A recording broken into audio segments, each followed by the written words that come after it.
Često su me pitali zašto ja prekopavam toliko groblja na teritoriji bivše Jugoslavije. Pa ja sam im rekao, tamo gdje leže srpske kosti, tamo leže i Srbi. A kad su me pitali, a od kada tu leže srpske kosti, onda sam im rekao od vajkada. Jer još moj profesor i moj učitelj, koji je bio akademik Branko Šljivić, on je upravo one godine kad sam se ja rodio iskopavao neke takozvane ilirske grobnice u Trebeništu. I tada je još napisao u jednom radu objavljenom u jednom nemačkom časopisu 1935. godine. Kaže, meni kažu ovi istoričari i arheolozi da su to ilirske grobnice, veoma poznate inače po onim zlatnim maskama i mnoštvu zlatnog nakita koje je tu iskopano. Kažu da su to ilirske grobnice, a ja vidim da tu leže naši ljudi. To je već bio prvi podatak da u stvari na ovim prostorima Srbi žive od vajkada. Posle mnogo godina ja sam shvatio da Rimljani nisu znali ko je živeo na ovim prostorima. Pa su onda došli do Solomonskog rješenja. Rekli su, svi koji žive u Iliriji, to su Iliri, u Panoni i Panonci, u Daki Dačani, u Traki i Tračani, a ostali su svi varvari. Prema tome nisu shvatili da su na tim prostorima ljudi živeli od vajkada. U stvari mi vodimo poreklo od paleoevropskog stanovništva, jer u svakom delu sveta postoji jedna glavna reka koja je glavna arterija. Ta glavna arterija Evrope, to je Dunav.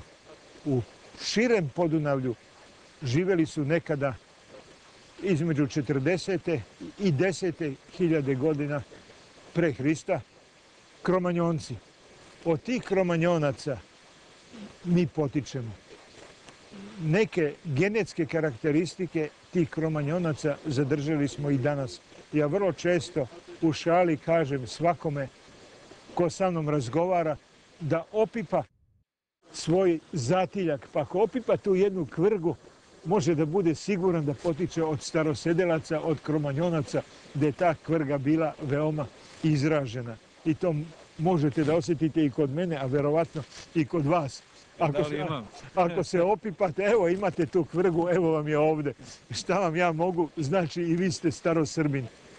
Jer problem je u tome što je ime Sloven pomenuto tek u 6. veku.